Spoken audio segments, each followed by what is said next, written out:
ओम नमः सिद्धेभ्यः। ओम नमः सिद्धेभ्यः। ओम नमः सिद्धेभ्यः। मंगलमय मंगले करन बीतराग विज्ञान नमो तार जाते भई अरंतादि महान कर मंगल कर ओमा ग्रंथ करन के काज जाते मिले सम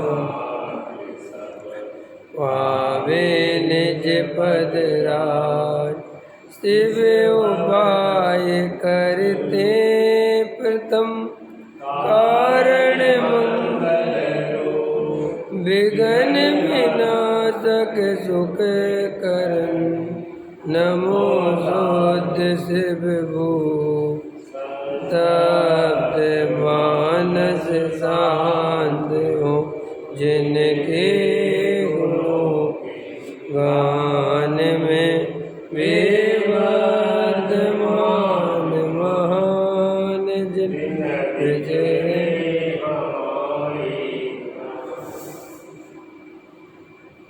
मोक्ष मार्ग प्रकाशक नौवा अधिकार मोक्ष मार्ग का स्वरूप पृष्ठ क्रमांक 313।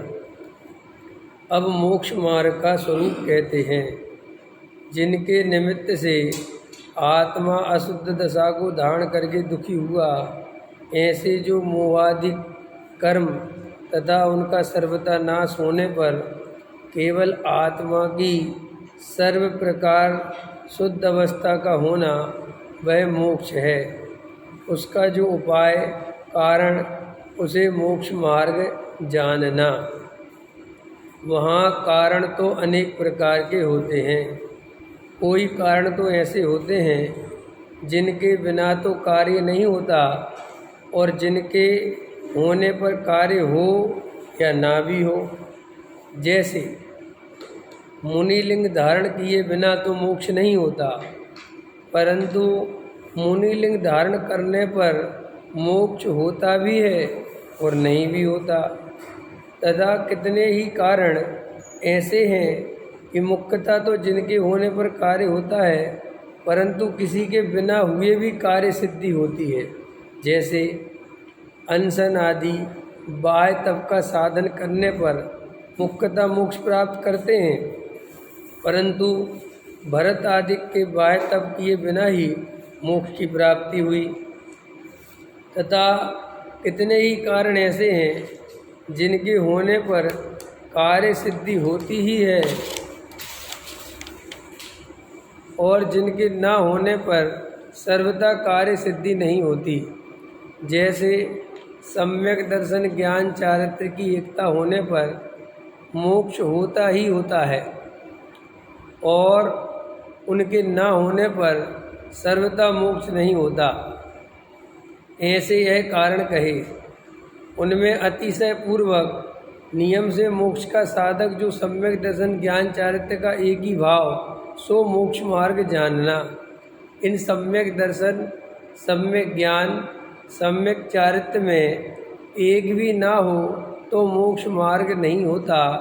वही सूत्र जी में कहा है सम्यक दर्शन ज्ञान चरित्राणी मोक्ष मार्गा। देखो अब यहाँ पर टोडामल जी मोक्ष मार्ग का स्वरूप बताने जा रहे हैं। तो कहते हैं कि जिनके निमित्त से आत्मा अशुद्ध दशा को धारण करके दुखी हुआ, ऐसे जो मोहादिक कर्म उनका सर्वथा नाश होने पर।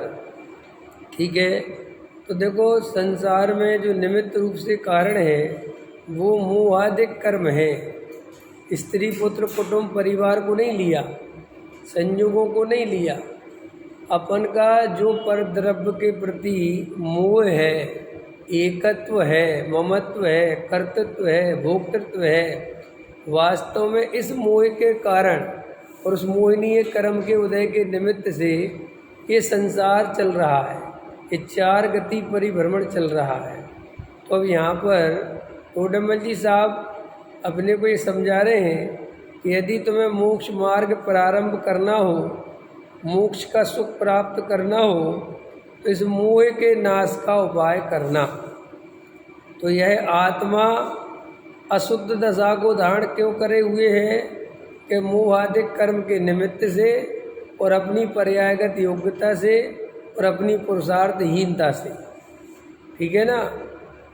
आत्मा जब सर्व प्रकार से शुद्ध अवस्था होती है तो उसका नाम मोक्ष है। अब देखो वहाँ क्या कहते हैं, उसका क्या उपाय है, तो कहते हैं 3 प्रकार से समझाते हैं। वहाँ कारण तो अनेक प्रकार के होते हैं, एक प्रकार के कारण नहीं बता रहे, 3 प्रकार के कारण बता रहे हैं। कोई कारण तो ऐसे होते हैं जिनके हुए बिना तो कार्य नहीं होता, और जिनके होने पर कार्य हो या ना भी हो। ठीक है ना। अब ये क्या चीज़ है कि जिनके होने पर कार्य हो भी और ना हो, लेकिन नहीं हो तो कार्य नहीं हो। जैसे मुनिलिंग धारण किए बिना मोक्ष नहीं होता, परंतु मुनिलिंग धारण करने पर मोक्ष होता भी है और नहीं भी होता। तो ये कैसा कारण है? अनिवार्य कारण तो है। जब भी कोई जीव जाएगा तो वो नग्न दिगंबर मुनि अवस्था धारण किए बिना कभी भी मोक्ष नहीं जा सकता।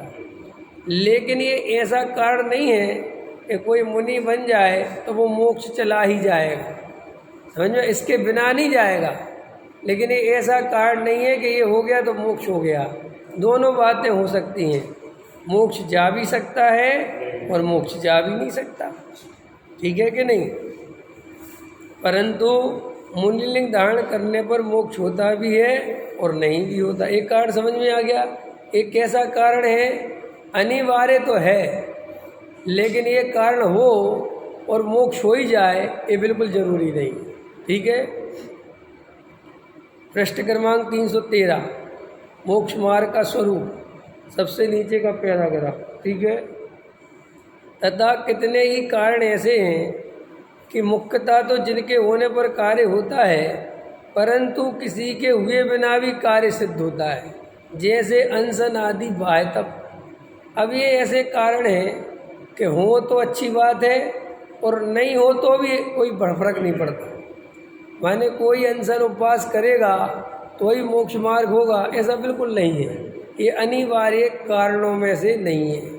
किसी किसी जीव को ये होते हैं और किसी किसी को नहीं भी होते हैं, लेकिन इनसे ना तो मोक्ष मार्ग होता है और ना इनसे मोक्ष मार्ग रुकता है। वो लिखा ना, इनके बिना होने पर भी मोक्ष प्राप्त करते हैं। देखो कैसे, परंतु भरतादिक के बाह्य तप किए बिना ही मोक्ष की प्राप्ति हुई। इसलिए हो तो बहुत अच्छी बात है, लेकिन नहीं हो तो मोक्ष रुक जाएगा।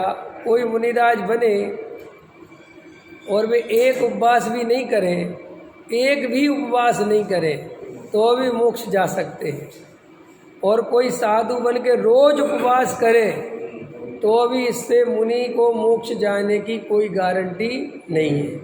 इसलिए जो बाह्य क्रिया जो है, इसके प्रति हमारा जो एक रवैया है वो बहुत ऐसा है कि इसको हम बहुत बड़ा मानते हैं, व्रतशील संयम को। लेकिन हमारे ये अंदर मान्यता ठीक नहीं है।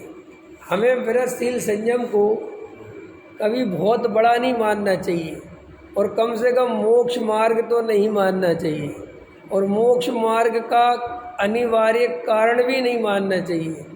व्रतशील संयम तो अगर जीव के होने योग्य हों तो हो जाते हैं, नहीं होने योग्य हो तो नहीं भी होते हैं।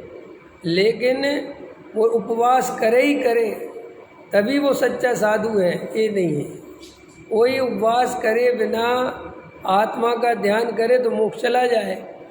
और ये जो जड़ की क्रिया है व्रतशील संयम आदि, इन्हें धर्म तो मानना ही नहीं, लेकिन इन्हें धर्म का कारण भी अगर अपन मानते हैं तो मिथ्यात्व होता है। इसलिए जड़ की क्रिया है तो उसे जड़ की मानना, और ये मोक्ष मार्ग का अनिवार्य कारण नहीं है। हो जाए तो ठीक है, नहीं हो तो ठीक है।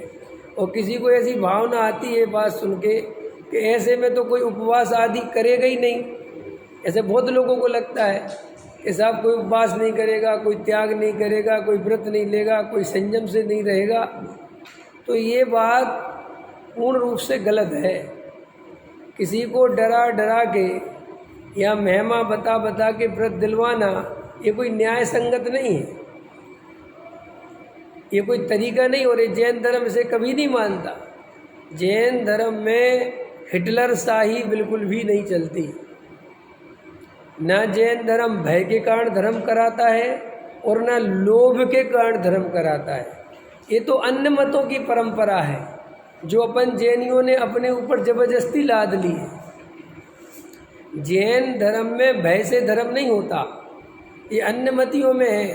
देवी देवताओं को फल चढ़ा दो, नारियल चढ़ा दो, है ना, उनको पूजा करवा दो तो तुम्हारी सने साड़ी क्या 7.5 उतर जाएगी, भगवान प्रसन्न हो जाएंगे, तुम्हें परीक्षा में पास करा देंगे, धन की वर्षा हो जाएगी, लक्ष्मी की पूजा करो। और अगर तुम नहीं करोगे तो देवता रुष्ट हो जाएंगे, वे प्रकोप करेंगे, वे तुम्हारे काम बिगाड़ देंगे। ये बिल्कुल भी जिन शासन की बातें नहीं हैं। ऐसा जैन धर्म ना मानता है, न स्वीकार करता है और ना उसके किसी शास्त्र में लिखा हुआ है कि हमें रागी देसी देवताओं की पूजा करना वे हमारे बिगड़े काम बना देंगे, अथवा हम नहीं करेंगे तो हमारे काम बिगाड़ देंगे। ऐसी मान्यता जैन धर्म में बिल्कुल भी चलने लायक नहीं है, ना इसमें सर्वज्ञ ने ऐसा स्वरूप बताया है। फिर भी अल्पमत का बहुमत पे प्रभाव पड़ता है, और चूंकि जैनी आजकल अल्पसंख्यक है, बहुत कम है, और अन्यमति वाले जो गृहीत मिथ्या दृष्टि हैं वे बहुत ज़्यादा हैं, तो उनका प्रभाव अल्पसंख्यकों पे पड़ता है। ऐसा सहज ही नियम है। जो बहुसंख्यक में होते हैं अल्पसंख्यक पर उनका प्रभाव पड़ता ही पड़ता है, क्योंकि अल्पसंख्यक उनके हमारा बच्चा जाएगा तो उन्हीं की चीज़ें ज़्यादा देखेगा, वही संसार में ज़्यादा फिल्में बनाएंगे तो वही बनाएंगे, समझ में आया, वही दिखाएंगे। हमारे जैन धर्म के बारे में कौन सी फिल्म दिखाती है, लेकिन हिंदू धर्म के बारे में है मुस्लिम ईदगाह पूछते हुए हर फिल्म में मिल जाएंगे, तुम्हें मिल जाएंगे कि नहीं, मंदिर मस्जिद। लेकिन जैन धर्म कभी मिलेगा? क्योंकि हमारी भाई अल्पसंख्यक हैं, हमारी कोई सुनने देखने वाला नहीं है। किसी को वीतरागता क्या है, ये जैन धर्म में किस वीतरागी भगवान को पूजते हैं, इनकी वीतरागी मुद्रा क्या कहती है, इसको जानने की जिज्ञासा है किसको जगत में? क्योंकि हमें वीतरागता से क्या लेना देना। सारे जगत के जीवों को तो रागी द्वेषी भगवान चाहिए, जो नारियल चढ़ाने पर खुश हो जाए, उनके बिगड़े काम बना दे, ऐसे चाहिए। इसलिए पद्मावती और धड़ेन्द्र कितने पूजने लगे जैन समाज में। आज ये पद्मावती चौकियाँ लगती हैं, खूब लगती कि नहीं लगती हैं? कि क्यों? कि हमें वीतरागता से कोई लेना देना नहीं है, हमारे तो बिगड़े काम बना दे, हमारे लिए तो वो भगवान है। जबकि वास्तव में कोई ऐसा भगवान है ही नहीं जो बिगड़े काम बनाता हो। ये तो अपने ही कर्म का फल सबको मिलता है, समझ में आया? अपने अपने कर्मों का फल सबको मिलता है। कोई तो जैन धर्म में ये अपन को व्यवस्था स्वरूप समझना चाहिए, बिल्कुल व्यवस्थित, कि यहाँ कोई किसी का कर्ता धर्ता नहीं है, और ये डरा डरा के व्रतशील संयम कराने का कोई फायदा नहीं है। जो वास्तव में उनकी सच्चाई है हमें उसे बताना चाहिए। व्रतशील संयम भूमिका के अनुसार गुणस्थान प्रमाण होते हैं तो होते हैं, उन्हें जबरदस्ती करने की कोई आवश्यकता नहीं है। ये परम सत्य आपको उद्घाटित करना चाहिए। और अगर हम परम सत्य उद्घाटित नहीं करते, इस डर से, किस डर से कि लोग व्रतशील संयम करना छोड़ देंगे, तो इससे विकृतियाँ रोज नई नई पैदा होती हैं समाज में। आज ब्रह्मचर्य का स्वरूप जितना विकृत हो गया भारत देश में, इतना विकृत कभी नहीं था ब्रह्मचर्य। लेकिन ये विकृत हुआ क्यों?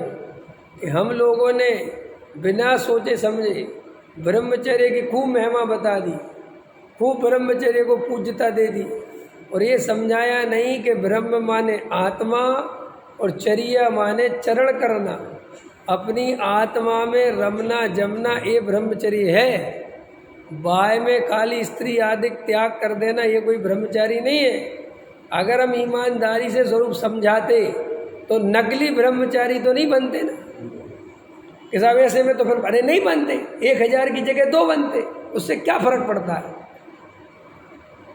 ये कोई डुप्लीकेट धर्म चला के और डुप्लीकेट सन्यासी खड़े करके त्यागी वृत्तियों की संख्या बढ़ा के ये तो समाज पे बोझ डालना है। नहीं समझे? अपन अब खतरनाक बोल रहा हूँ थोड़ा सा, अपन समाज सेवक के नाम पे ब्रह्मचर्य आश्रम बनाते रहते हैं। नहीं समझे आप? क्या जरूरत है बनाने की?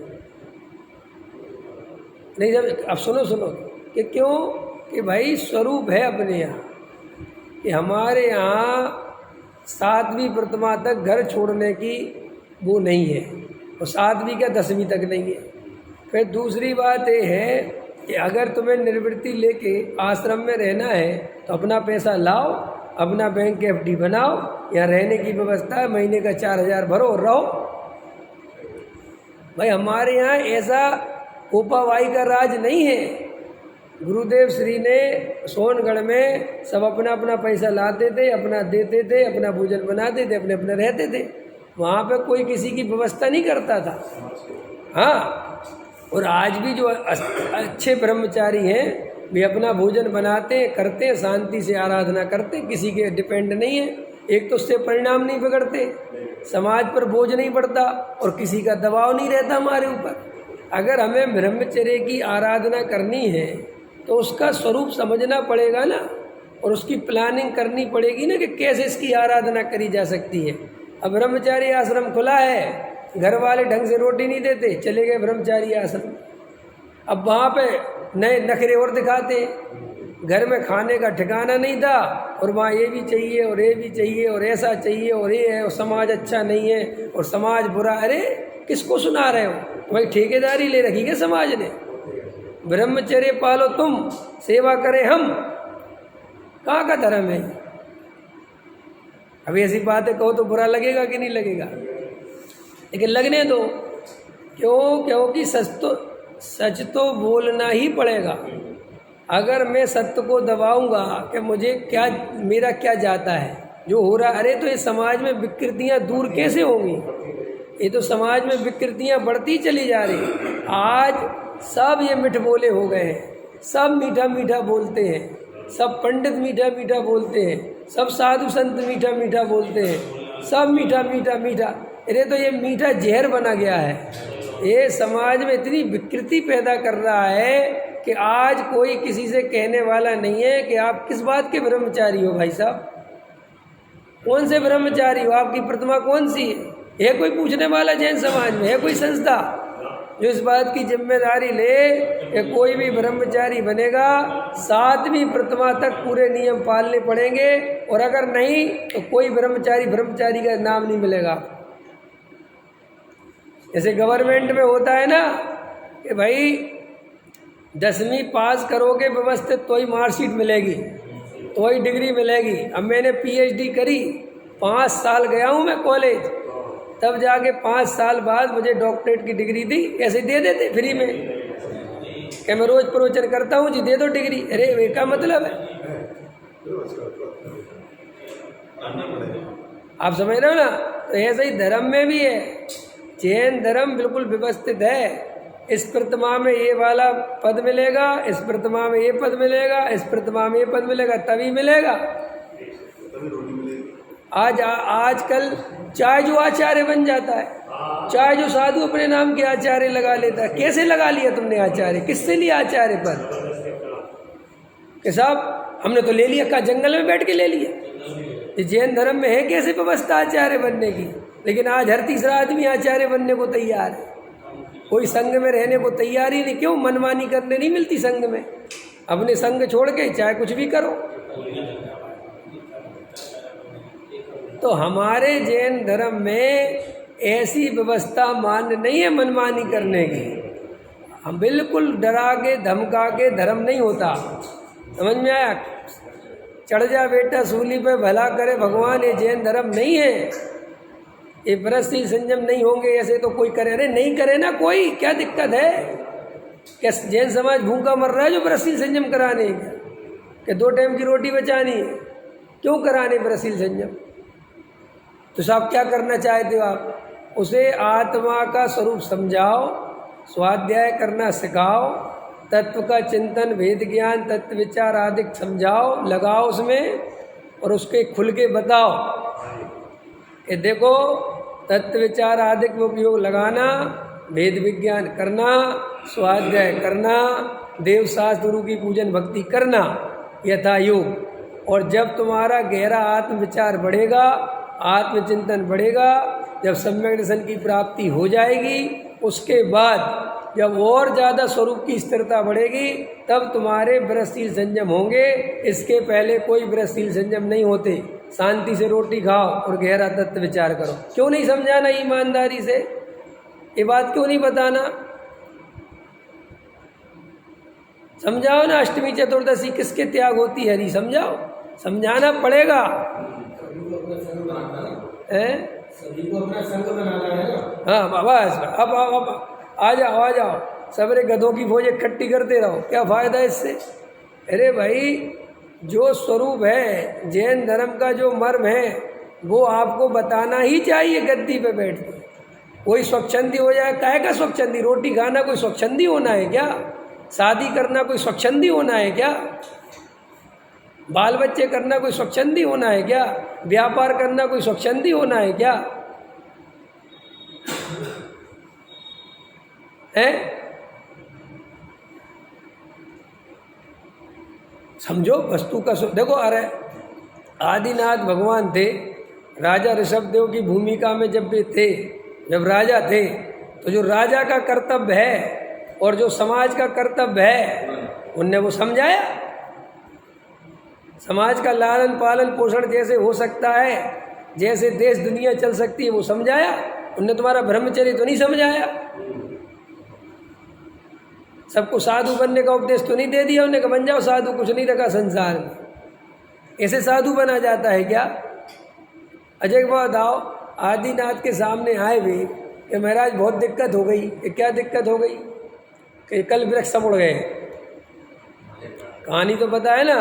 यहाँ तो महाराज हम क्या करें? कुछ नहीं, सब विधि संसार असारा, या मैं सुख नहीं लगा रहा है। क्यों? छोड़ो, बनो साधु, बनो मुनि। अरे अनंत बार गर्गस्थी बसाई, छोड़ो। ये उपदेश दे देना चाहिए था। क्यों कि ऐसा तुम दोगे, हंसी मसी कृषि वाणिज्य विद्या ये सब स्वच्छंदी नहीं हो जाएंगे? ये सब बेचारे साधु बनाओ सबको। हाँ परिणाम नहीं हो रहे हैं। हाँ मुनि होने के, हाँ लेने के, जिनको जाना है जाओ। वो तो वहाँ पे मरता क्या ना करता, समझ में आया? वो तो भाई मार पड़ रही है, समझ में आया? सब मौत के मुंह में जल रहे हैं, आग लग गई है। तो अब आग लगते हुए को तो यही कह रहे हैं ना कि भैया जो निकल सको यहाँ से निकलो, साधु बन सको बन जाओ, क्योंकि बहुत दुर्घटना घट रही है। लेकिन वहाँ पर भी वास्तव में प्रसंगवश एक स्थिति में वैराग्य की बात आई, लेकिन वैराग्य आत्मभान के बिना होता नहीं। ये तो हमें समझाना ही पड़ेगा। कोरा वैराग्य जैन धर्म में नहीं बताया है। ये मैं क्यों बोल रहा हूँ? ये जो इसमें लिखा ना, अनशन आदि अनिवार्य कारण नहीं है, और हमें ने इतना ढो रहे हैं, इतना इसका हल्ला मचा रहे हैं कि जैसे वो अनशन नहीं हो गया वही सबसे बड़ा धर्म हो गया, उपवास पता नहीं कितना बड़ा धर्म हो गया, जबकि वो मोक्ष मार्ग में कोई कारण नहीं है। वो मोक्ष मार्ग वो हो तो हो और नहीं हो तो नहीं हो। राजा ऋषभदेव 6 महीने का उपवास किया, बराबर, और 6 महीने भोजन नहीं मिला, रोज जाते थे, तो फिर मोक्ष उनका तो तुरंत हो जाना चाहिए था। लेकिन उनको 1000 वर्ष लग गए केवल ज्ञान प्राप्त करने में। और भरत जी तो कपड़े उतारे नहीं और मोक्ष हो गया, काय का उपवास। डॉक्टर साहब तो ऐसा लेते भरत जी का कौन सा मूल गुण पाला था भरत जी ने, बताओ। मूल गुण पालने का अवसर ही नहीं मिला। ईर्य समिति, भाषा समिति, आदान निक्षेप, कौन सी समिति हुई उनकी, बोलो, कुछ हुआ ही नहीं। तो केवल ज्ञान हुआ कि नहीं हुआ? अंदर में जो असली कारण है वो था, वो लिख रहे टोडामल जी कि देखो, इसलिए इस लाइन पे मैं फिर से बोलना चाहता हूँ, हमें किसी को जबरदस्ती धर्म के नाम पर बरगलाना नहीं चाहिए। हमें संसार का भय दिखा दिखा कर किसी को ना ब्रह्मचर्य बनने की प्रेरणा देना चाहिए और ना उपवास करने की प्रेरणा देना चाहिए, न त्याग व्रत की प्रेरणा देना चाहिए। वस्तु स्वरूप समझाओ, आत्म तत्व समझाओ, भेद ज्ञान समझाओ, उसमें ताकत लगाओ और उसके आधार से जब उसकी भूमिका बढ़ेगी तो उसके जीवन में फिर जितना भी संयम आएगा वो वास्तविक संयम होगा। और डरा के, धमका के, भय के, लोभ के कारण जो भी वो बाहर से संयम ओढ़ेगा वो संयम तो नहीं है, वो सब का सब मिथ्याचारित्व है। पकड़ में आ रहा कि नहीं आ रहा? बिल्कुल अपन को समझना पड़ेगा। बच्चों को भी कभी भी संस्कार के नाम पर दब्बू नहीं बनाना, धर्म के ऐसे संस्कार नहीं देना कि वे सोचने समझने की क्षमता खो दे, ये बिल्कुल नहीं करना। तुम्हारा बच्चा अच्छा है, प्यारा है, बढ़िया है, इसका मतलब नहीं कि उसमें लादते जाओ। भाई उसकी जो भूमिका है, जो स्थिति है, उसको समझा के सब रखो, उससे उसका बचपन मत छीनो। वो चंचल है बेचारा, थोड़ा खेलना चाहता, तुमने तुरंत धर्म की 2 लाइनें सुना दी। खेलते हैं तो जीव मरते हैं। अब बेचारा छोटा बच्चा है, डर गया और साथ में और बोल दिया जीव मरेंगे तो इसका फल नरक मिलेगा। वो डर गया बेचारा। कोमल बच्चे होते हैं, उनके मन में बैठ जाती है ऐसी धारणाएं। अब बताओ, उसका खेलने का भी समय है और तुमने जो उसके ऊपर ऐसी बात है उसके कान में डाल दी, क्या होगा उसका?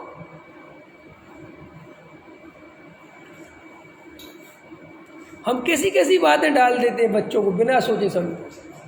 कई माँ बाप इतने ओवर स्मार्ट होते हैं कि कुछ भी ऐसी ऐसी बातें बोल देते कि बच्चा बेचारा सकपका रहने लगता है, भय घुस जाता है उसके अंदर। नहीं, ऐसा नहीं, बिल्कुल समझाना, बिल्कुल नहीं समझाना। बेटे अपन आलू नहीं खाते तो पापा वो आलू, हाँ बेटे वो तो खाते, उसमें क्या हो गया? अपन जैन है बेटे, अपन को नहीं खाना चाहिए। उनको हल्के तरीके से, बिल्कुल हल्के, ये नहीं कि उसको इतना बड़ा पाप बता दो कि वो आलू खाते हुए आदमी को सीधा नरक भेजने लग जाए। वो समझ में आया? और वो तो नरक जाएगा, पापा ये आलू खा रहा। अरे भाई ऐसे होते नहीं हैं, होता है कि नहीं होता है? अब मेरे बच्चे विशुद्धि और मोक्ष छोटे, अभी भी छोटे ही है, फिर भी जब और ज़्यादा छोटे थे तो ये आलू वगैरह पर नहीं खाते तो बता दिए बेटे से पाप लगता है, अच्छी बात नहीं है। तो मैं और ज़्यादा कि पापा ये नरक जाएगा, वो नरक जा रहे हैं। मैंने कहा यार तो सबको ही नरक भेज दे रहा। मैंने कहा ऐसे नरक फर्क नहीं जाते बेटे, नरक तो मिथ्यात्व से जाते हैं। समझ में आया? अपन जैन है, अपन उच्च जाति के जी, अपन का खान पान उच्च होता है, बढ़िया खाते हैं अपन। वे उतना समझते नहीं बेचारे, ऐसे कोई नहीं।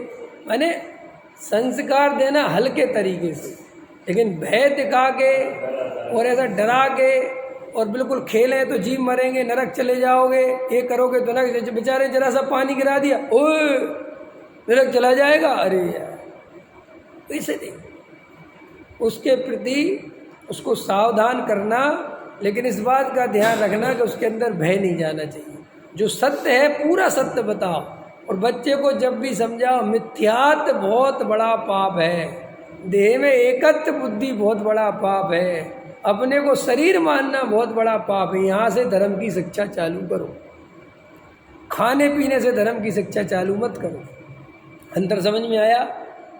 बाजार का खाता है तो बाजार का खाने में पाप है, ये मत सिखा। घबराना नहीं, अभी थोड़ा उल्टा चल रहा है। बाजार का खाना बेटा अशुद्ध है, महारोगों का कारण है, बीमार पड़ जाओगे। ये गंदे तरीके से बनाते हैं, देखो कैसे कैसे इनके गंदे हाथ हैं, ताकि उसको ये बात समझ में आए पाप से नहीं खाना। ये समझाना बहुत खतरनाक चीज़ है।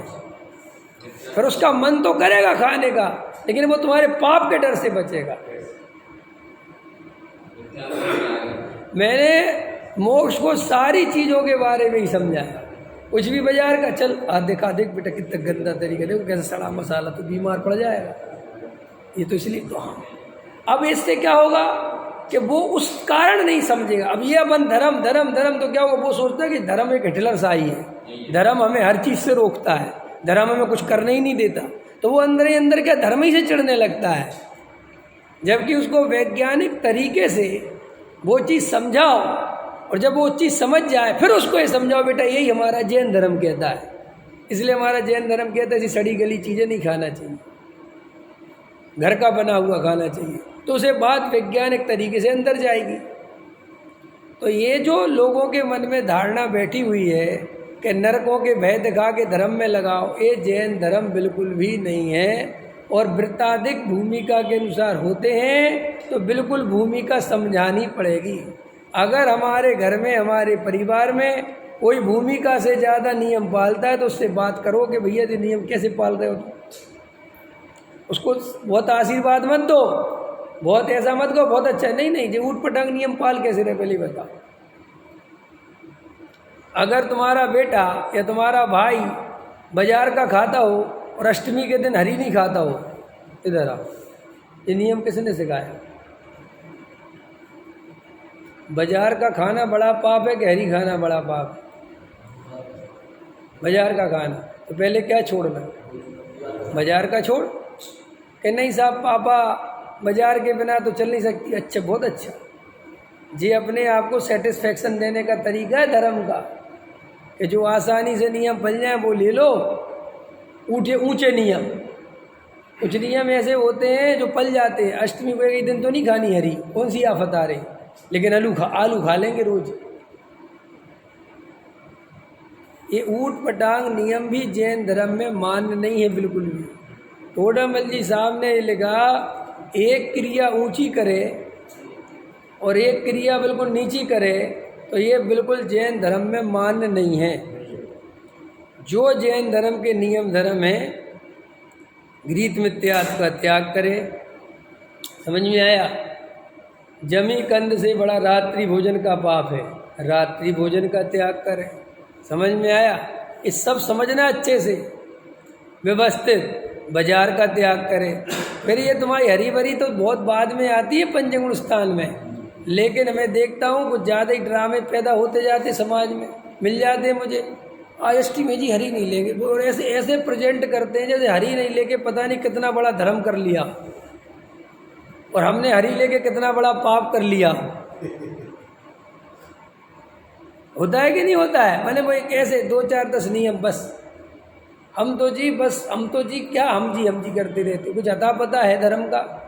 तो यहाँ टोडामल जी कहते हैं कि जो अनशन आदि बाय तप हैं इनको बहुत बड़ा बनाने की आवश्यक नहीं है, ये भूमिका के अनुसार होते हैं। और अगर किसी के अनशन आदि नहीं भी हो, उपवास नहीं करे तो भी उसके मोक्ष मार्ग में कोई बाधा नहीं है।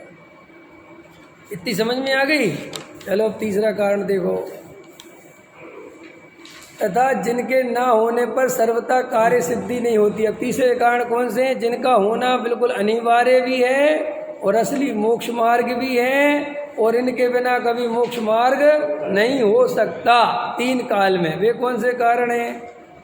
सम्यक दर्शन, ज्ञान, चारित्र की एकता होने पर तो मोक्ष होता ही होता है, और उनके ना होने पर सर्वथा नहीं होता। देखो सर्वथा लिखा है, ये नहीं लिखा कि थोड़ा बहुत हो जाता है, सर्वथा नहीं होता। ऐसे यह कारण कहे हैं, समझ में आया? इसलिए हम सबको सम्यक दर्शन, सम्यक ज्ञान और सम्यक चारित्र का पुरुषार्थ करना चाहिए। और ये भी समाज में एक गलत धारणा बनी हुई है, इसको भी बदलना पड़ेगा। सम्यक दर्शन का स्वरूप पता नहीं, सम्यक ज्ञान का स्वरूप पता नहीं, सम्यक चारित्र का स्वरूप पता नहीं। लोगों ने ऐसे विभाग कर रखे कि हंसी आती है, कहाँ से सीखे, किसने करा दी। ये व्यवहार नए नए कितना नुकसान करता है। क्या कर रखा पता लोगों ने, क्या कर रखा व्यवहारियों ने? देव शास्त्र गुरु का श्रद्धान सम्यक दर्शन, स्वाध्याय करना, शास्त्रों को पढ़ना सम्यक ज्ञान, और व्रतशील संयम पालना सम्यक चारित्र। हो गया मोक्ष मार्ग। अब बताओ, तीनों में आत्मा है ही नहीं। मैंने आत्मा के बिना ही मोक्ष मार्ग हो गया, तो फिर मोक्ष मार्ग हुआ किसे ये तो बताओ। है अभी तुम्हें लग रहा होगा वो अभी 99% जो धार्मिक लोग हैं जैन समाज में, उन्हें आत्मा से कोई लेना देना नहीं है।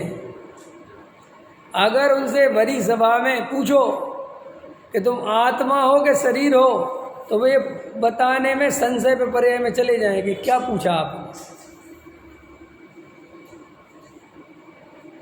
अरे छोड़ो व्यवहारी, मोक्षुओं से जाके पूछो कि तुम्हें नरक और स्वर्ग का श्रद्धान है? नरक और स्वर्ग होते हैं, ये श्रद्धान है अंदर वास्तव में?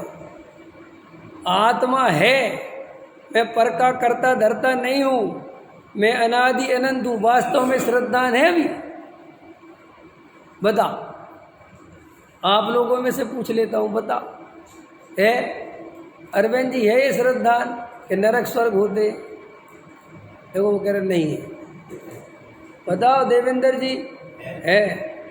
जल्दी मत बोलना है, क्योंकि बचपन से इतना रटाया गया है। हम आपसे रात के 2 बजे उठा के ही पूछेंगे नरक होता है, तो कहोगे हाँ है, होता है। लेकिन ये रटाया है, ये अंदर श्रद्धान तक नहीं गया है। ये आपको कैसे पता कि नरक आदि का श्रद्धान हो जाए कि वास्तव में नरक होता है और स्वर्ग होता है, मोक्ष होता है, 4 गति होती है, और मरेंगे अगर आत्मा नहीं जाना, और फिर शांति की नींद आत्मा को जाने बिना सोता रहे, ये 3 काल में संभव नहीं है। तत्व विचार में मन नहीं लगे, ऐसे होता है ना। डॉक्टर साहब सुनाते बहुत अच्छा, सुना होगा किसी ने, कि हमारी कहानी कैसी है। एक बच्चे की माँ मर गई, बच्चा छोटा था, 4-5 साल का, 6 साल का, और वो पड़ोसी के यहाँ खेल रहा था और उसकी माँ मर गई। तो एक आदमी दौड़ा गया और बोले, पप्पू तेरी माँ मर गई। तो कहता क्या हो गया, आफत आ गई? मर गई तो मर गई। और वो खेल रहा, तो वो समझा कि समझा नहीं कि मर गई माने क्या। तो उसने कहा, अरे भैया पप्पू सुन, तेरी माँ मर गई। अरे बोले साहब पता है, समझ गया, माँ मर गई। वो फिर खेल में लग जावे। तो उसने कहा कैसा बच्चा है? तो वो फिर आया, बोले बेटा तेरी माँ मर गई, घर चल। अरे बोले कोई नहीं, अभी थोड़ी देर बाद आऊँगा पूरा खेल के। तो बोले तू मरने का मतलब समझता? बोले बिल्कुल अच्छे समझता, उसमें क्या समझना है, वो तो रोज़ मरती है। हैं? रोज़ मरती है मतलब? अरे बोले अभी मैं थोड़ा लेट हो गया ना खेलने में, तो गुस्सा हो गई होगी। तो जब मेरी माँ गुस्सा हो जाती है तो कहती है मैं मर जाऊंगी, और वो मर जाती है। समझ में आया? और फिर जैसे ही मैं सही माफ़ी मांग लेता हूँ, खेलना बंद कर देता हूँ, थोड़ी देर बाद जिंदा हो जाती है। ठीक है कि नहीं? अब मुझे बताओ, उस बच्चे को भाव भाषण है मरने का, उसे समझ में आ रही है क्या कह रहे, लेकिन शब्दों से परिचय हो गया है उसको, और वो दूसरे से कहता है यस मैं जानता हूँ कि माँ मर गई। ऐसे हम पूछते हैं आपसे कि नरक है? यस होता है, होता है। कितने नरक होते हैं बताओ, किसने बताया? 8 नहीं हो सकते, यानी 7 होते हैं। अभी लड़ भी सकते हो मेरे से? अगर मैं कहूँ कि 8 तो क्या करूँ?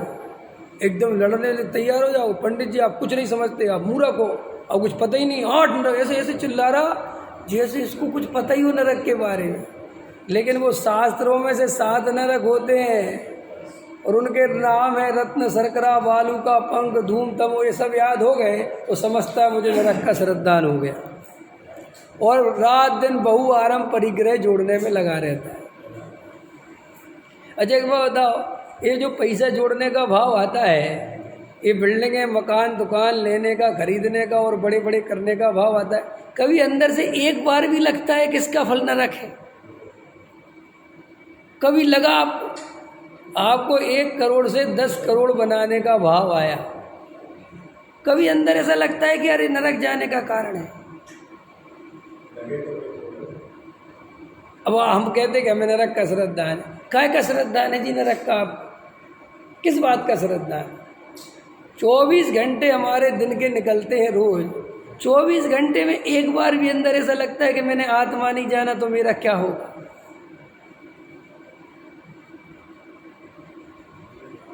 24 घंटे में 24 बार ये तो लग सकता है कि अगर मेरी डायबिटीज बढ़ गई तो मेरा क्या होगा, अगर मेरा हार्ट फेल हो गया तो मेरा क्या होगा, अगर मेरा कोलेस्ट्रॉल बढ़ गया तो मेरा क्या होगा? क्यों अगर मेरा बेटा बिगड़ गया तो मेरा क्या होगा, अगर मेरे बेटे की सही नौकरी नहीं लगी तो मेरा क्या होगा, अगर मेरी पत्नी मर गई तो मेरा क्या होगा, अगर ये पॉल्यूशन बढ़ता जा रहा है तो फिर क्या होगा? ये तो हमें 24 घंटे वो न्यूज़ सुन के लग सकता है ना? ग्लोबल वार्मिंग बढ़ती जा रही है, गर्मी बढ़ रही है, एक दिन फटने वाला है गुब्बारा। कल अखबार में छपा था, 2-3 खबरें छपी थी, पति पत्नी सो रहे थे, एसी फट गया, दोनों मर गए। समझ में आया कि नहीं आया? क्योंकि इतना प्रेशर पड़ रहा है। अब वो गर्मी जाए तो जाए कहाँ? सब अपने अपने घर की गर्मी छोड़ तो रहे हैं, लेकिन वो गर्मी जाए कहाँ? कल चांदनी चौक पर एसी फटा तो 50 दुकानें जल के खाक हो गई, 80 देखो, और रो रहे बेचारे, बिलख रहे, क्योंकि 3 पीढ़ी से उसी दुकान से रोटी चलती थी, कोई उसी में 20 साल से, कोई 25 साल से, कोई 35 साल से नौकरी करता था। तो ये चिंताएं तो होने लगती हैं पढ़ के, लेकिन ये शास्त्र पढ़ के कभी नरक जाने की चिंता हुई? ये बहु आरम परिग्रह फल चल रहे हैं, भाव चल रहे हैं, इनका फल मुझे क्या मिलेगा? ये जो अपन मायाचारी करते रहते हैं, कभी अंदर एक बार भी लगता है कि यार इसका फल त्रयंच गति है? देखो, आदमी को शास्त्र की बिल्कुल श्रद्धा नहीं है, देव की बिल्कुल श्रद्धा नहीं है, गुरु की बिल्कुल श्रद्धा नहीं है। इन तीनों की श्रद्धा अगर सच्ची हो और सम्यक दर्शन नहीं हो, ऐसा 3 काल में संभव नहीं है। इसलिए देव साथ गुरु का श्रद्धान सम्यक दर्शन है। अगर गहराई से उसको समझे तो सम्यक दर्शन है। देखो, डॉक्टर ने हमें बोला कि आपको डायबिटीज है और अब आप मीठा नहीं खा सकते, बराबर है? हाँ, फिर भी मैं कहता हूँ कि आप मीठा खाते हो, लेकिन खाते समय ये जानते हो कि नहीं ये आफत मोल ले रहा हूँ मैं।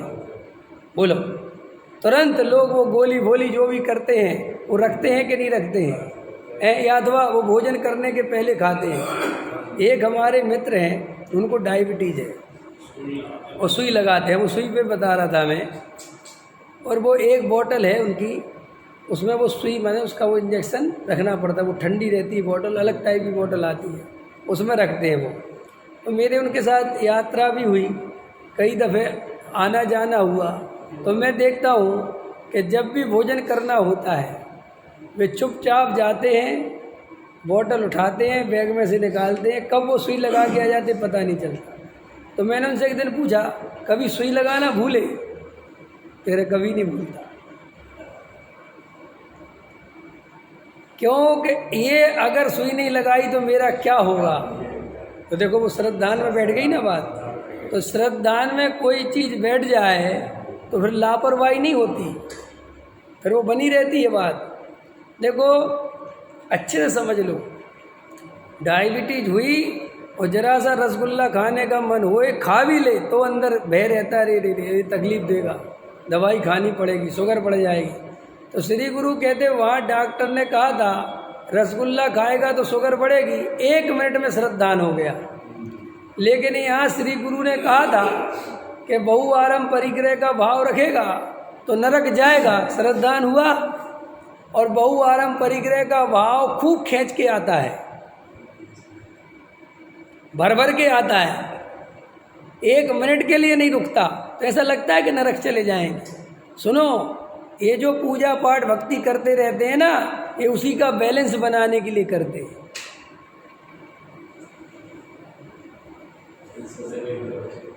सच बता रहे आप। ये क्या है, मन में असंतुष्टि पैदा होती है, क्योंकि कहीं ना कहीं थोड़ा तो लगता है कि यार वास्तव में नरक होता तो होगा, तिरंज गति होती तो होगी। समझ में आया कि नहीं आया? अब चक्कर तो फंस गया। तो ये क्या है कि वो उसका सेटिस्फेक्शन इससे कर लेता है कि मैं 2 घंटे पूजन तो करता हूँ, मैं नरक कैसे जा सकता हूँ, मैं 50,000 रुपये दान देता हूँ, मैं नरक के, इस समझ गए? उस परिणाम जो उसे कचोटता है वो बहुआरम परिग्रह का भाव सेठियों को, तो वे सेठिया ये दान दे के उस परिणाम को दबा लेते हैं कि हम नहीं जाएंगे, हम तो बहुत मदद करते हैं। अरे कितनी मदद करते हो और उसके बदले कितना चूसते हो, वो देखा है? 50,000 दिए तुमने और उसके बदले मान तो भी ले लिया, और वहाँ जो 5 लाख चूसे, कमाने में जो ताकत लगाई, जो पाप करे, उसका फल कौन भोगेगा? और जैन धर्म में ऐसा बिल्कुल भी नहीं है कि करे कोई और भरे कोई, बिल्कुल नथिंग। ये हमें भ्रम तोड़ देना चाहिए कि हम 10 करोड़ रुपए जोड़ के मरेंगे तो उस जोड़ने का भाव हमारा बेटा भोगेगा। नहीं, आप नहीं भोगना है, वो तो उसका मजा लेगा, भोगना तो तुम्हें है वो परिणाम का फल। इसलिए जे अपन कहते भले ही हैं, अंदर श्रद्धा नहीं है नरक आदि का। और इसलिए अधिकतर दुनिया जो पूजा पाठ करती रहती है बैलेंस बनाने के लिए, ये कोई बैलेंस नहीं बनना, ये सब मन की कल्पना है, ये बिल्कुल झूठ है, झूठ। अगर हम दिन भर आरम परिग्रह का भाव है, बहु आरम परिग्रह का भाव है अंदर श्रद्धान में, कितनी पूजा कर लो, नरक जाने से नहीं बच सकते।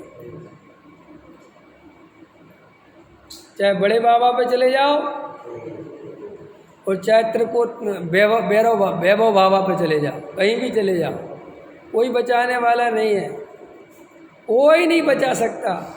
अगर मायाचारी का परिणाम रहेगा तो गारंटी से त्रियंच गति में जाना पड़ेगा, कोई नहीं बचा सकता, चाहे तुम कितनी होशियार चंद बने रहो।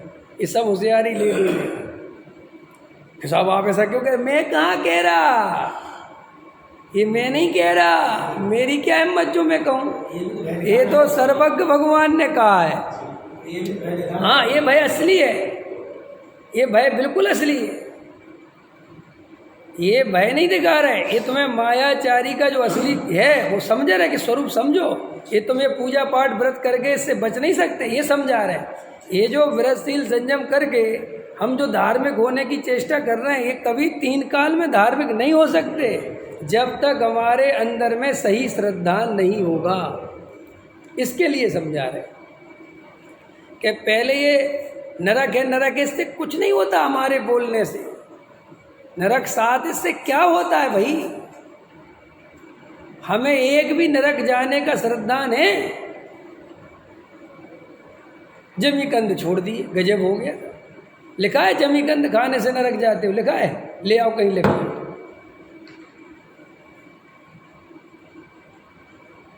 अच्छा चलो, 4 गतियां हैं ना वज्रसेन जी, चारों गतियों में बताओ, खाने पीने से स्वर्ग हो या नरक हो या त्रियंच झुलाओ, लेके आओ कहीं लिखा हो। तत्वा सूत्र जाके पढ़ लेना, चारों गतियां किस किस भाव से मिलती हैं वो पढ़ लेना। अल्पारम अल्प परिग्रह से मनुष्य होता है, बहुआरम बहु परिग्रह से नरक होता है, और क्या लिखा? दया दान पूजा भक्ति के परिणाम से स्वर्ग मिलता है, और मायाचारी के परिणाम से त्रियंच गति मिलती है। और ये जो जड़ की क्रिया है, इससे कुछ नहीं मिलता, भूखे रहने से कोई स्वर्ग नहीं मिलता, ध्यान रखना, ये गलत धारणा है। वो लिखा ना, संयम से। तो कौन सा संयम? मायाचारी वाला संयम नहीं है वहाँ कि उपवास कर लिया और रोटी रोटी के सपने आते रहे, उसका फल तो भाई साहब रोटी के कीड़ा हो जाओगे।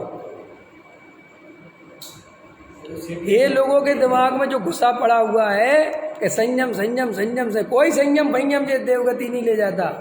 सीढ़ियाँ जो दान देते हैं, करुणा करते हैं, दान करते हैं, इसलिए वो स्वर्ग जाने के लिए करते हैं। हो सकता है पापों से बचने का भय सताता है तो उसके बदले कर लेते हैं कि भाई कुछ सेटिस्फेक्शन मिल जाता है, चले जाएंगे स्वर्ग जा रहा कोई।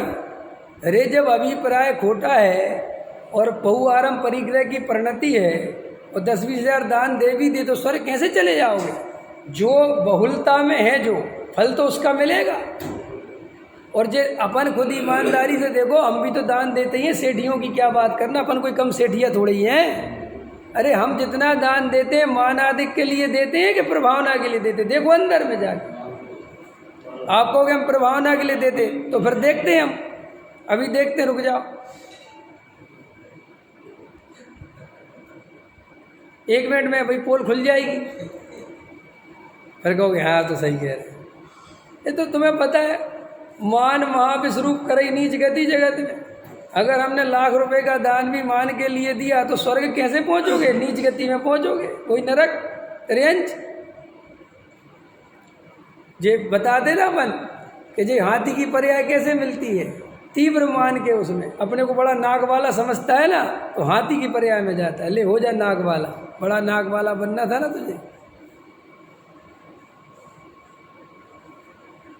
ये फल है सब, मजाक नहीं है, सर्वज्ञ की वाणी है। ये तत्वा सूत्र में चारों गतियों में जाने का है ये सब। और सुनो तो जो बहुत अच्छा बता दिया, हम कल से मायाचार नहीं करेंगे। अब आगे का प्रवचन सुन लो भाई साहब। मायाचार तब तक नहीं छोड़ सकते जब तक मिथ्यात्व नहीं छोड़ोगे, अभी असली बात है। जब तक देव शास्त्र गुरु का सच्चा श्रद्धा नहीं होगा और उसके श्रद्धान पूर्वक आत्म श्रद्धा नहीं होगा, गहरा तत्व विचार नहीं होगा, मिथ्यात्व का नाश नहीं होगा, तब तक चाहे जितनी कोशिश करो ये मायाचारी लोभ कसाय, क्रोध कसाय, लोभ कसाय, ये कम होने वाली नहीं है। दबा तो लोगे लेकिन दबने से उसका फल मिटता नहीं है। देखो कितनी, जरा सा विचार करो ना, क्या हमें लोग कहते आत्मा की गहरी गहरी बात है। अरे मुझे तो वहाँ गहराई लोग बैठा दो जहाँ बहुत गहरी चर्चा चलती हो, वहाँ एक ही प्रश्न पूछूंगा, बताओ नरक का श्रद्धान है? उतने में आदमी हिल जाता है। हमसे कोई ढंग से क्वेश्चन पूछते ही तो नहीं है। हमसे कोई ढंग से क्वेश्चन पूछ ले तो हम तो भागते फिरें। ये जो आ जाते बढ़िया एकदम आगे बढ़ के मोक्षु चंद ऐसे, जैसे पता नहीं कितने बड़े धार्मिक हो गए हों। इनको कोई ढंग से प्रश्न पूछने वाला मिला नहीं, न दिखाई नहीं देंगे स्वाध्याय में। भाई साहब आपको कहते हो कि आत्मा का श्रद्धान होता नहीं, अरे अभी नरक का श्रद्धान है, छोड़ो भी आत्मा को एक तरफ धरो, तो फिर काहे को पढ़ते रहते हो ये? जब हम वही इतना मोटा श्रद्धान नहीं कर पा रहे। आत्मा तो अमूर्त है कि भाई साहब, उसका दिखना तो बहुत मुश्किल है। जब दिख रहा जो तुम उसका श्रद्धान नहीं हो रहा। ये तिरंज गति के जीव दिख रहे हैं, कीड़े मकोड़े दिख रहे हैं, ये आत्मा है और इनने आत्मा की आराधना करी थी, मायाचारी करी थी, उसके फल में ये श्रद्धान है क्या? अगर ये श्रद्धान हो जाए तो क्या करोगे? तुरंत आत्मा को जानोगे और क्या करोगे? है तुरंत जानोगे कि नहीं जानोगे? यदि ऐसा कभी नहीं होता कि जीव का पुरुषार्थ सत्य जानने पर नहीं जगे। अरे हमें सत्य अभी स्वीकार ही नहीं है। हाँ बोलो क्या कह रहे हैं? जिन आज्ञा से स्वाध्याय में पढ़ के देते हैं भाव आ सकती हैं। हाँ तो ये जिन आज्ञा भी क्या है? ये पढ़ना पढ़ाना भी क्या है? सेटिस्फेक्शन है ये। परंपरा, कुल परंपरा, जाति, तुम्हारी समाज की व्यवस्था, और एक सेटिस्फेक्शन मिल जाता है। 1 घंटे भगवान के सामने खड़े हो गए तो ऐसा लगता है सब पापों से बच गए। जैसे वो गंगा में नहाने से सेटिस्फेक्शन मिलता है ना, ऐसे यहाँ भगवान का प्रक्षाल करने से सर एकदम सब पापों से बच गए। अरे कैसे बचोगे? अब जो यहाँ से जाके बहु आरम परिग्रह के भाव में रत रहोगे, उसका फल आएगा कि नहीं आएगा? आएगा कि नहीं आएगा? अब जो दिन भर मायाचारी करोगे, उसका फल आएगा कि नहीं आएगा? कि नहीं साहब, दूसरा प्रक्षाल कराए तो यह प्रक्षाल अपनी जगह है, और ये जो दिन भर मायाचार चलेगा ये अपनी जगह है। ये बिल्कुल मत सोचो कि ये प्रक्षाल तुम्हें पाप से बचा लेगा। कोई प्रक्षाल पाप से नहीं बचाएगा। और अगर पाप में उपादेय बुद्धि और है तो गए काम से। माने एक तो बहु आरम परिग्रह का भाव आवे और उसमें उपादेय बुद्धि होए तो डबल इंजन की सरकार बैठ गई ना, डबल इंजन की सरकार। भैया ये मिथ्यात्व का नाश करने में सारी ताकत लगा दो, इस संसार से उदासीन हो जाओ, ये जड़ की क्रिया में धर्म बुद्धि छोड़ो और आत्मा में लगो। ये लिस्ट बनाना छोड़ो कि क्या छोड़ें और क्या पकड़ें। अपनी लिस्ट में एक ही काम करो कि मिथ्यात्व छोड़ो और आत्मा से जुड़ो, बस। कोई दम नहीं है बाकी। जो होने योग्य है बाहर में वो होता रहेगा। मुझे आत्मा का श्रद्धान करना है, मुझे अब नरकादि नहीं जाना, अब मुझे चार गति नहीं घूमना। ये पर्याय थोड़े काल की बची है, इस पर्याय के निकलते ही अनंत दुख प्रारंभ हो जाएगा अगर मैंने आत्मा नहीं जाना तो। अरे भाई साहब, तुम एक स्टेशन पे बैठे हो और तुम्हारी गाड़ी छूट जाए गलती से, और अब वो कहे कि एक ही गाड़ी आएगी 3 दिन में चलती है। समझ में आया कि नहीं आया? और तुम अब आ गए हो और गलती करी तुमने और ये छूटी गाड़ी, तो भाई साहब याद रखना 3 दिन की छुट्टी होगी। मुझे बताओ, पहुंच गए तुम स्टेशन पे, रात के 2 बजे ट्रेन है, मान के चलो मैं तो कहता हूँ, और पहुंच गए तुम 12 बजे। मुझे पता है कि 2 बजे वाली ट्रेन छूटी तो 3 दिन स्टेशन पे डला रहना पड़ेगा। कौन मूर्ख है जो सो जाएगा उस समय? किसको नींद आ जाएगी? अरे छोड़ो, वो तो बहुत बड़े उदाहरण दे दिया तुम्हें। अगर तुम्हारी रात को 3 बजे स्टेशन आना हो ना, कहीं गए कितने बजे आना हो?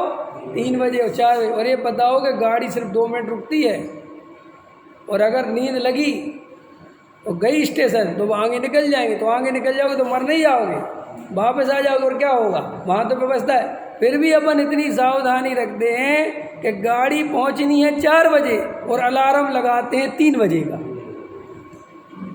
और एक अलार्म नहीं लगाते, 2 लगाते हैं कि एक 3 बजे बजना चाहिए, एक 3:30 बजना चाहिए, एक 3:45 बजना चाहिए। तो मोबाइल में जो अलार्म वाले वे भी होशियार हो गए, उनने कहा ये ऐसे अलार्म 3 लगाता ना, तो उनने भी ऐसा अलार्म बना दिया कि अगर 3 बजे का लगाओगे और जब तक बंद नहीं करोगे तब तक बजता रहेगा, बात खत्म। है समझ में आता कि नहीं आता है? तो वहाँ पर इतनी सावधानी आ गई, जरा सा स्टेशन चूकोगे और क्या होगा? है कोई आफत तो नहीं आएगी। लेकिन मोक्ष का स्टेशन अगर चूके, सम्यक दर्शन का स्टेशन चूके, जो भी मिल सकता है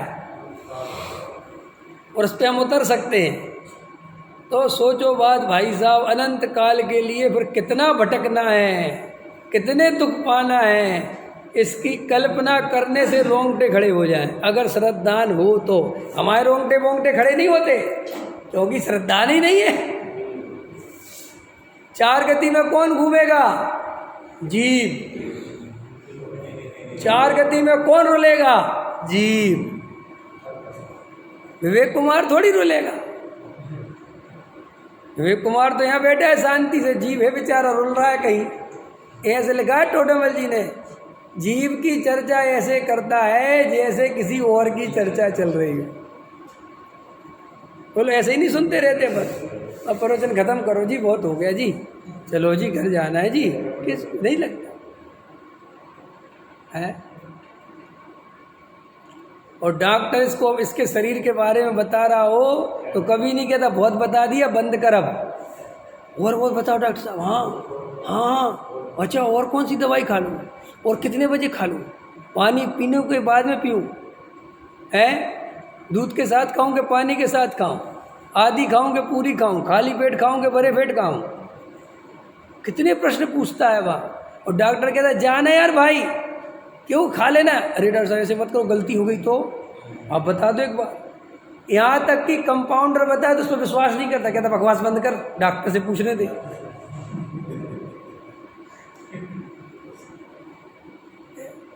देखो देह के प्रति कितनी सावधानी, क्योंकि ऐसा लगता है देह नहीं तो कुछ नहीं, कभी ऐसा लगे कि आत्मा नहीं तो कुछ नहीं, फिर देखो कैसा मजा है। देखो मैं एक बात बोल दूं, सत्य क्या है और असत्य क्या है। पहले एक परिभाषा पढ़ी थी, इतनी बढ़िया परिभाषा, मजा आ गया। सत्य क्या है और असत्य क्या है, तो उसमें लिखा था सत्य वो है जो दूर से तो असत्य जैसा लगता है, लेकिन जितना नज़दीक आए उतना सत्य में कन्वर्ट होता चला जाता है, और ज़्यादा नज़दीक आए और ज़्यादा सत्य प्रतीत होने लगता है। और जो नज़दीक आते आते सत्य जिसका बढ़ता जाए, जिसकी सत्ता बढ़ती जाए, समझ लेना ये परम सत्य है। और असत्य क्या है कि दूर से तो सत्य लगता है, लेकिन जैसे ही जैसे नज़दीक आए और असत्य लगने लगे तो समझ लेना ये असत्य है। क्या परिभाषा है। ये आत्मा की बातें दूर से सुनते हैं, दूर रह के सुनते हैं, कभी उसके नज़दीक नहीं आते तो गप में लगती है। समझ में आया कि नहीं आया है। लेकिन इसके नज़दीक आके देखो तो तुम्हें परम सत्य लगेंगे, तुम्हें लगेगा इससे ज़्यादा सत्य कोई दुनिया में दूसरा नहीं है। और तुम्हें जो स्त्री पुत्र कुटुंब परिवार सत्य भाषित होते हैं, लेकिन इनके ढंग से नज़दीक जाओ तब पता चलेगा इनसे ज़्यादा झूठा कोई नहीं। अभी बताओ झूठा, तुम्हारी पत्नी तुम्हें प्रेम करती है ना, है कि साहब मेरी पत्नी मुझे बहुत प्रेम करती है, पक्का? रुको, जाके उससे बोलो आज से मैंने कमाना बंद कर दिया और सारा पैसा मंदिर को दान दे दिया, और अब मैंने घर भी बेच दिया। तुरंत पता चल जाएगा कि कितना सत्य था मेरे श्रद्धा में। तुरंत बोलेगी, भले ही 40 साल की हो गई वो तुम्हारे साथ, तुरंत बोली कैसे मूर्ख हो तुम, और तुम्हारे साथ में तो जिंदगी बर्बाद कर ली। देखो 1 मिनट में सत्य बाहर आ गया। ये है परम सत्य जिसे हम झुटलाने में लगे हुए हैं। ये बच्चे तुम जान से ज़्यादा चाहते हो, एक बार उनके विपरीत बोल के देखो, एक बार उनके विपरीत बोल। अभी मंदिर में जा, अभी घर जाके बोल दो अपने लड़के से मैं सारी संपत्ति मंदिर को दे रहा हूँ, बोलो अभी अब भी देखो क्या करता है वो तुम्हारा। तो भाई साहब ये जो तुम जिन सत्यों के भरोसे जी रहे हो वे परम असत्य हैं, और जिन सत्यों से हम दूर भाग रहे हैं, शुद्धधारा होए न सीधी दूर भाग रहे हैं, यही परम सत्य है। आया सत्य? सत्य समझ में आया कि नहीं आया? और सुनो, जब अंदर जाओगे और इस आत्म स्वरूप को देखोगे, इसकी अनुभूति करेंगे, तब ख्याल में आएगा कि जगत का परम सत्य तो ये शुद्धात्मा ही है, इसके अलावा कोई सत्य दूसरा है नहीं। लेकिन आत्मा की बातें इतने दूर से सुनते हैं और ऐसे सुनते हैं जैसे कोई और आत्मा हो, किसी और आत्मा की बातें हों, वो 4 गति में किसी और को घूमना हो, मुझे तो सदा काल यहीं रहना है। ऐसे सुनना बंद करो, और मैं आत्मा हूँ, ये मेरी चर्चा है, ये मेरे बारे में डिस्कस हो रहा है, ऐसे निर्णय पूर्वक सुनना तो कुछ काम बनेगा। सहजानंद शोध स्वरूपी